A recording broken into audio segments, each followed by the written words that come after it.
Greetings and welcome to this edition of Positronic. I'm Barry P. Cook. I'm here to review the series premiere of Strange New Worlds, and the episode was called Strange New Worlds. We start on another world, as it were, a new world, interestingly, as they are first contacted by what to them are aliens, namely the Federation. We then cut to Pike's house in Montana as he prepares breakfast for himself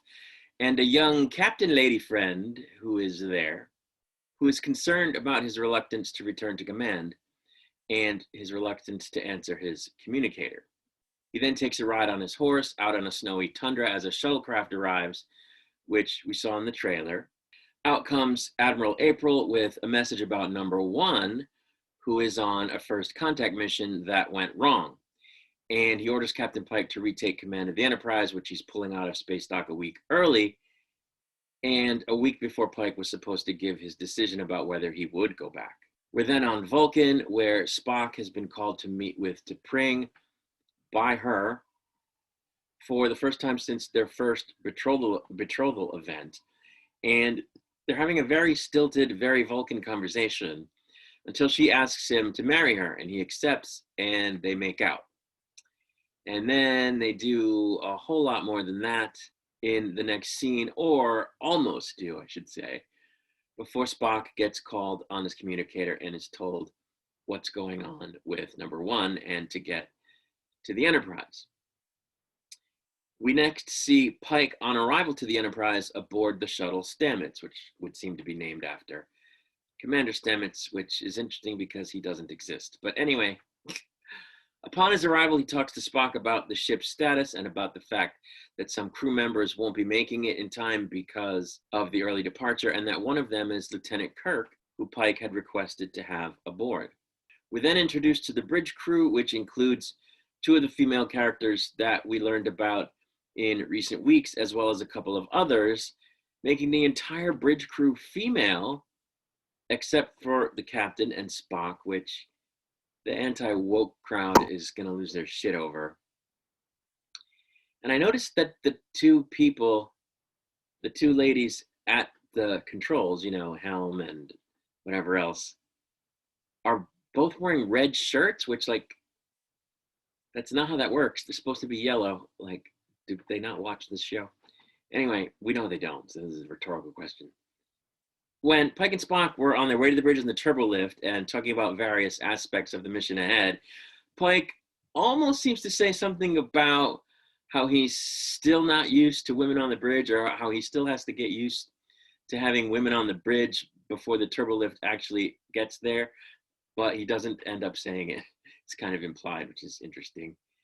During the conversation on the bridge, after the lift arrives, we get a reference to the ship that number one was on when she went on this first contact mission, and it was the Archer. We then see that Pike is having a little bit of psycho-emotional difficulty with having seen his future during the events of Discovery Season 2, and that he is in fact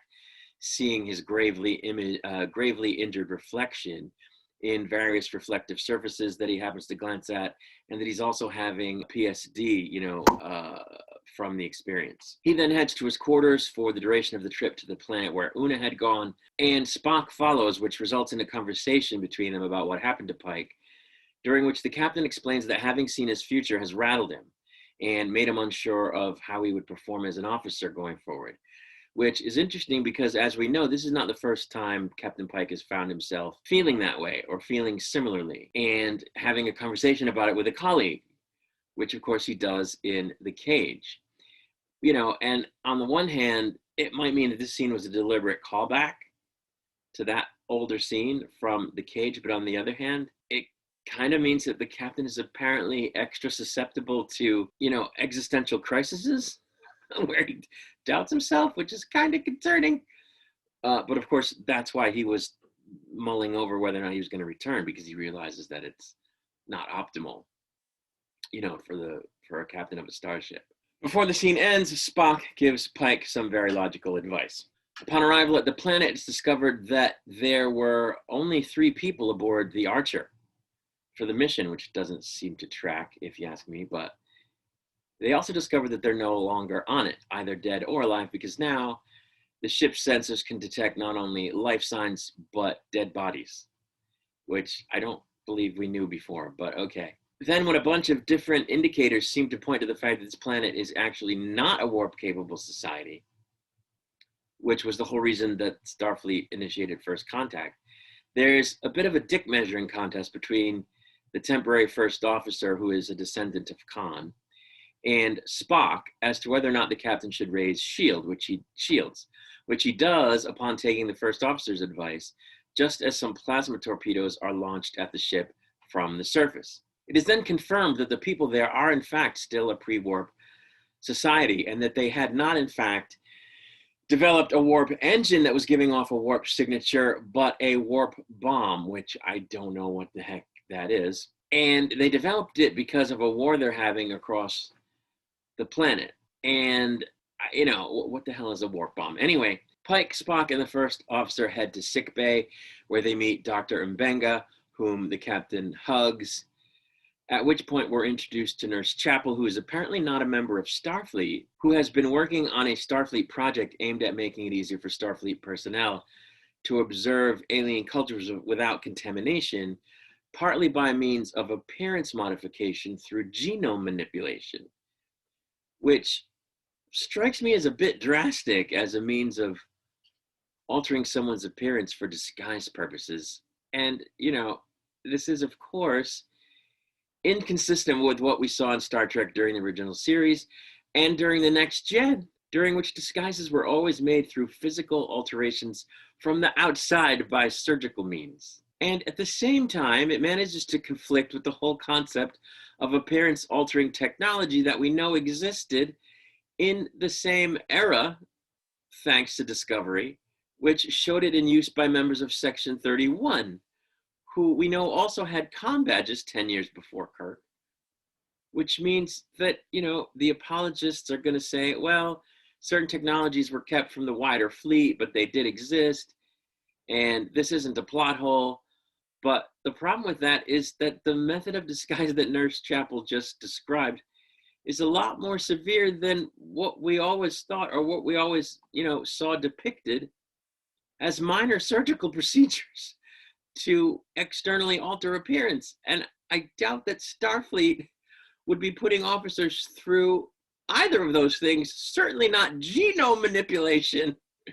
to keep the appearance altering technology classified, the one that just, you know, digitally or whatever changes your face. Like, it doesn't make sense. Anyway, as a side note, Nurse Chapel in this show is like a version of Tig Notaro. And I'm perfectly okay with a little Tig Notaro, but that was never Nurse Chapel's personality, so this is very annoying. The first officer lady declines to receive a sedative before receiving the gene-altering thing, even though it's super painful, and for some reason, as Chapel administers it to her, she says, "Hang in there, sister," or something similar, which I thought was weird. After their appearance is altered, our heroes head to the transporter room, where they are informed by a Mr. Kyle at the controls that the local clothing has been, you know, from the planet has been converted into files that the transporter can use to dress them in the correct clothing as they materialize, which wasn't even a thing in the 24th century, never mind the 23rd century, never mind the fact that they don't tell us how it is that the local clothing styles were able to be learned of, which I guess means we're supposed to figure that they just hacked the systems on the planet to learn about that. Okay. You know, transporters reorganize matter, so I guess, but like, this will come up again soon. Once on the planet, the captain and company realize that the planet is in the midst of some kind of upheaval that would seem to be, which they knew there was like a war going on, but it would seem to be more of a civil unrest thing where there's a clash between the populace and the government, which he recognizes as being a situation similar to situations from Earth's history. At which point he asks Spock if he's familiar with the United States, and Spock says yes, he is, as well as multiple civil wars. He's familiar with the multiple civil wars that occurred. The first officer lady gets an idea of where the warp signature is coming from, so the away team heads in that direction, at which point she asks to be allowed to take some initiative, and when she is granted it, she makes a spectacle of herself to distract a couple of people who seem to have been in the building as they're coming out, so that Spock can give one of them a neck pinch and she can quietly take down the other one. And it was funny because Spock immediately says, we were lucky that this particular alien has a musculature that responded to the pinch, which she somehow knew Spock could do. And then she immediately snaps at him because he hesitated when she first hinted at him to do it, which I didn't like, because why is she being snappy? Anyway, she then suggests to the captain that the two people be beamed up to the ship so that outfits can be synthesized for two of the crew, which, again, why do they need that? And they can gain entry to the facility, which both the captain and Spock immediately think is insane, given that they're trying not to contaminate the society. And I don't know how much contamination it could actually do, because, normally pre-warp societies have been depicted as societies that weren't even aware that there was life on other planets, which would mean, they wouldn't have had weapons that could be launched into space, which we saw them do, which means that they wouldn't really have all that many reasons to worry about contaminating the society. Anyway, when one of the beamed up guys escapes the sickbay, Nurse Chapel chases him down and ends up catching him by transporting to his location on the ship from within the ship using the emergency medical transporter, which is apparently a thing, which of course is absurd, but this is only the first bit of transporter fuckery that occurs in the episode, as a moment later, I shit you not, the transporter tech finds a way, after being ordered to find a way, to alter Spock's eyes with a booster of the genome altering shot so that it would pass a security scan, which is absolutely ridiculous. And not only because transporters are not that accurate, even in the 25th century, but because where did the vial go? And if you could beam something directly into somebody's eye, why would you need the vial? Why wouldn't you, just like you did with the clothing, encode the transporter with the formula for the booster and beam it without the vial from inside the computer? Like, what? And this is one of those continuity things that pisses me off. And, a lot of folks are saying, oh, it doesn't matter about the Robert April thing, because, whether the character was depicted as white before or not, we should all just get over it and let it go, because this was the best actor for the part. And, if you don't let it go, then you're saying you don't believe that he was in fact the best actor for the part, because, and you don't want to say don't cast the best actor for the part, cast the best actor for the part that matches the continuity, because it sounds counterintuitive to a show where, or any endeavor where you want the best performance. But this is one of those things that they just didn't have to do. Like, okay, they made the choice that they made for that part, and you can say we just had to. But this is not what they had to do. They didn't have to beam something into somebody's eyeball. Like, they wrote that in there just to create drama, and it was entirely unnecessary, and it's a huge continuity breaker. Of course, this is all necessary because they weren't able to synthesize an appearance-altering thing that worked 100% with his unique physiology, which of course is why it doesn't make sense that they're using genome-altering stuff to accomplish disguises to begin with. But the booster still doesn't completely work, and he ends up losing his altered appearance completely after he gets into the building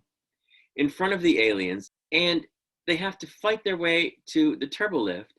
And then once inside the turbolift, there's a conversation where we learn that when the Discovery jumped to the future, it caused the event to be visible to nearby planets, some of which weren't warp capable, but which have now been able to come up with new technologies ahead of time based on what they observed with their scans, which, means that Starfleet didn't realize that that would happen in advance when they decided to let the Discovery jump to the future, which of course they should have realized. If it was that big, that they should have known it would be that big. And I think it also means that from week to week now, what we're going to get is the Enterprise chasing down these different scenarios where, oh, we detected another culture that might have developed something early from the Discovery jump, so let's go there, which I guess it's an indication of, lazy writing. They didn't want to have to come up with completely organic, encapsulated stories every week, so they're going to hang them all in this one premise. I hope I'm wrong about that, but we shall see. Based on this situation, the captain determines that the planet is already contaminated, and that General Order Number 1 doesn't apply, and that they have a duty to now make sure that the influence that's already been dealt to these people or felt by these people has a positive impact on the society versus negative, and that he and Spock need to stay on the planet and talk to them while the rest of the away team beams back to the Enterprise. Spock and Pike try to impress upon the aliens' local leader that they need to abandon their warp bomb because it's a massive, because of its massive destructive power. And the leader explains to them that she intends to use it to end a conflict that's been raging for a long time, which Pike argues is the wrong way to go versus negotiation. And of course, this is evocative of the first ever use of the nuclear bomb that ended World War II, which is cool. But when she refuses to listen, Pike calls out to his closed communicator to make an emergency contact with the Enterprise, which he orders into low orbit so that everyone can see it, at which point he says to the leader that she was correct about, whoever has the big stick wins, but in this case, he's the one with the big stick, and that they need to listen to him, which was actually pretty cool. We then see where it's announced on the planet through the media that the two warring factions are going to meet to negotiate a peaceful settlement of their differences. Then back aboard the Enterprise, there was a disturbing scene where the Khan lady talks about her father and something he once told her that was really creepy. She talks about how when things got ugly on her world and a bunch of people were killed, they were all surprised by it right up until the moment of death, even though at various stages of the situation, they knew it was coming or should have known it was coming. And Pike realizes that even when you know your future, you still can make an effort to make your future your own, which of course ties directly into his character and his particular situation. So I thought that was pretty cool. Pike then beams down to the planet again and interrupts the negotiations to explain to the people what happened on Earth in the 21st century, how things deteriorated rapidly starting then, and leading to a third world war, which wiped out 30% of the population, and that this planet is on a similar trajectory. And I like that because it seemed to fill in a little bit more of Earth's history in the Star Trek universe. But of course, they used images directly from January 6th, which I appreciate, but which not everybody will. After which it seems that the people on the planet decide to heed his advice, which included him advising them that their choice was to either annihilate each other in short order or choose something different, like joining the Federation. We then see the Enterprise docked at a starbase where Admiral April explains that he was only able to keep the crew out of the brig because Starfleet can't acknowledge the whole thing about Discovery and how it jumped to the future and how that, led to issues on these planets. So they're just sweeping the whole thing under the rug along with the Discovery thing, and that they're renaming General Order Number 1 the Prime Directive, which Captain Pike laughingly says, "Oh, that'll never stick," which of course it does. But on a side note, the Prime Directive is still General Number Order 1, if I'm not mistaken. It just goes by the Prime Directive. Pike then begins an ending captain's log in which he explains that while he's from Earth and has ties to Earth, the Enterprise is his home. And that while people may carry shadows with them, it's the shadows that make the light even brighter. As he makes his way to the bridge, Number 1 explains to him that the crew rotation is complete and that Lieutenant Kirk is aboard and on his way to the bridge. And when he gets there, we see that it's Sam Kirk, which is interesting. He's Captain Kirk's brother, and we know that at some point he dies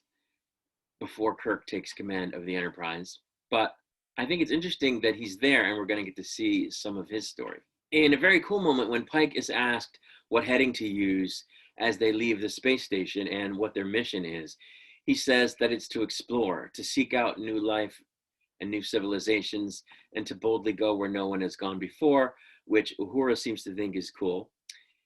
and which also establishes him as the person who came up with the familiar mantra, which is really, really cool. It's a neat reveal. So I like this episode quite a bit,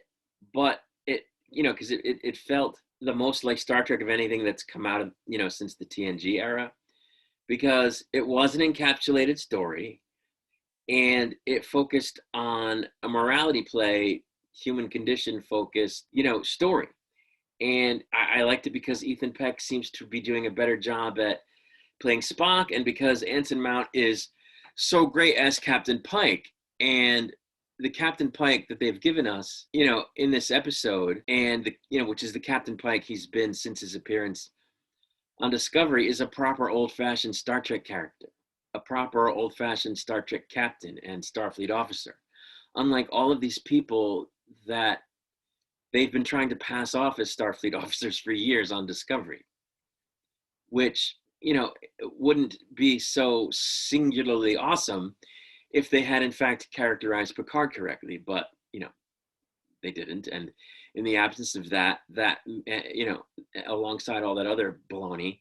that they try to pass off as Starfleet officer behavior, this is pretty awesome. One concern I have is that the story involving the aliens that they meet served as little more than a MacGuffin for them to tell the story of the crew characters, which, isn't the best thing. That is to say, normally the conflict that the crew encounters on an alien world or among aliens is explored more closely and ends up being, where the morality play lies. And in this episode, it kind of was, but it was just a bare bones thing that they scratched the surface of so that they could spend time, telling the story about Pike's struggles with his PTSD, which is fine, but also the story of the descendant of Khan and the story of Spock and T'Pring, which, is fine, but it didn't have to all come out in this one episode. They could have saved some of those plots for future episodes. I mean, I'm sure we're going to see more of them, but why did they have to plant those seeds right at the beginning instead of using the time to explore why these aliens were having the conflict that they were having and what's the history of all that? And, spending time showing them trying to negotiate and butting heads and all that, like they would have done in classic Trek. But instead, we sort of get lip service about all of that and the bare bones depiction of it, kind of like window dressing. So, it was just there to service the other stuff that they were trying to do. And I think that's kind of unfortunate. But aside from a couple of minor things, on top of that, what I just was talking about, that made me scratch my head and say to myself, yeah, this is exactly why, exactly what I feared was going to happen when they did this show, because they have, in fact, already done stuff that screws up the continuity, which I've been saying from the beginning of the talks about this show becoming a thing was going to be the drawback of doing it, even though otherwise we really want to see this show. It's just gonna do this left and right, just like Discovery did for 2 seasons and still continues to do somehow in the future. But I really did like this episode, and if the rest of the episodes are similar to this one, we'll be in good shape, which is why, yet again, I really wish they would just come out and say that this is an alternate universe or that this is an altered timeline from the original series that exists because of the events of First Contact or something that explains away all this stuff, but we know they won't. Anyway, how good or how bad this show is on the whole, time alone will tell, but they did sort of give us a sneak peek at what's coming in the season at the end of the episode, which included some stuff that we've not seen in any of the trailers. And it all looked pretty cool, so fingers crossed. But that's it for now. I'll be back with a review of episode 2 once it's released. For now, I'm going to take off, and as always, I wish you peace and long life.